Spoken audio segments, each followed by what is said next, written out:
সুতরাং পৌরসভার মধ্যে এমন কিছু খাল রয়েছে সেগুলো যেন সুন্দরভাবে কমপ্লিট হয় সেদিকে আমাদের নজর আছে। রহমতখালী আমি অনেক ডিস্ট্রিক্টে গিয়েছি, আমরা খাল বলি, আসলে কিন্তু খালটাকে একটা নদী সমান, কিন্তু এই পৌরসভার মধ্যে আসলে এই নদীটা মনে বন্ধ হয়ে আছে, এই খালটা মনে বন্ধ হয়ে আছে। এত ময়লা আবর্জনা বাড়ি ঘরে সমস্ত পাইপটা এই খালের মধ্যে। সুতরাং এখান থেকে আমাদেরকে বেরিয়ে আসতে হবে। এই সমস্ত কাজটা করতে গেলে শুধু প্রশাসনের উপর নির্ভর করে চলবে না, আমরা জনগণ যারা আছে, ভোটারকে আছে, শিক্ষার্থী যারা আছে, আমাদেরকে সচেতন নিতে হবে। এই দায়িত্বটুকু কিন্তু আমার আপনাকেও নিতে হবে। আমি সকলের সহযোগিতা কামনা করে মসজিদে আজকে উপস্থিত যারা রয়েছেন আপনাদের সবাইকে আন্তরিকভাবে মোবারকবাদ জানাই, ধন্যবাদ জানাই।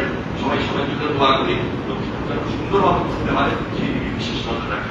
ধন্যবাদ সবাইকে। আসসালামু আলাইকুম ওয়া রাহমাতুল্লাহি ওয়া বারাকাতুহু।